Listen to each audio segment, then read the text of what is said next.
उत्तर प्रदेश के बरेली में खेत में मिली एक छात्रा की लाश ने पूरे इलाके में सनसनी फैला दी। शुरुआत में पुलिस के लिए सबकी पहचान करना भी चुनौती बना हुआ था, लेकिन अब इस मामले में बड़ा खुलासा हुआ है। मृतका की पहचान डीएलएड की छात्रा 23 साल की नीतू गंगवार के रूप में हुई है, जो सीरगढ़ थाना क्षेत्र के मानपुर गांव की रहने वाली थी। नीतू बहेड़ी के दर्शन डिग्री कॉलेज में पढ़ाई कर रही थी और बरेली में अपने मौसा के घर पर रहकर परीक्षा देने जाया करती थी। छात्रा की संदिग्ध मौत के बाद परिवार में कोहराम मचा हुआ है। बताया जा रहा है कि पिता ने हत्या की आशंका जताते हुए 4 लोगों पर शक जाहिर किया है। अब पुलिस इस पूरे मामले की हर एंगल से जांच में जुट गई है। आखिर खेत तक कैसे पहुंची छात्रा और मौत के पीछे क्या है राज, आइए बताते हैं पूरी खबर।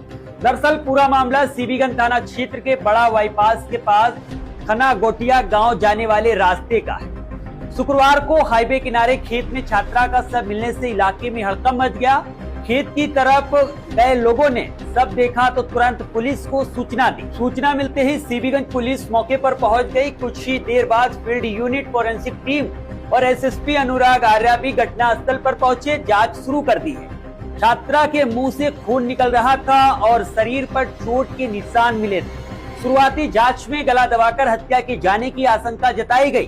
पुलिस ने सबको कब्जे में लेकर पोस्टमार्टम के लिए भेज दिया है। मीडिया रिपोर्ट्स के मुताबिक जांच में सामने आया है कि मृतका डीएलएड की छात्रा थी। वो बरेली में अपने मौसा के यहाँ रहकर पढ़ाई कर रही थी और फरीदपुर में परीक्षा देने जाया करती थी। 15 मई को वो परीक्षा देने गई थी, लेकिन वापस घर नहीं लौटी।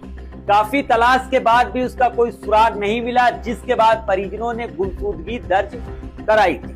परिजनों के अनुसार छात्रा को रोजाना उसका मौसा बाइक से बरेली के सैटेलाइट बस अड्डे तक छोड़ने जाया करते थे। वहां से वो सवारी वाहन से फरीदपुर स्थित परीक्षा केंद्र जाया करती थी।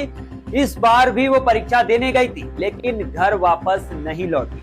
मृतका के पिता सोमपाल गंगवार का रो रो कर बुरा हाल है। उन्होंने बेटी की हत्या का आरोप लगाते हुए 4 लोगों पर शक जताया है। पिता सोमपाल गंगवार ने कहा कि उनकी बेटी पढ़ाई कर रही थी और उसका किसी से कोई विवाद नहीं था। ऐसे में उसकी मौत ने पूरे परिजनों को तोड़कर रख दिया।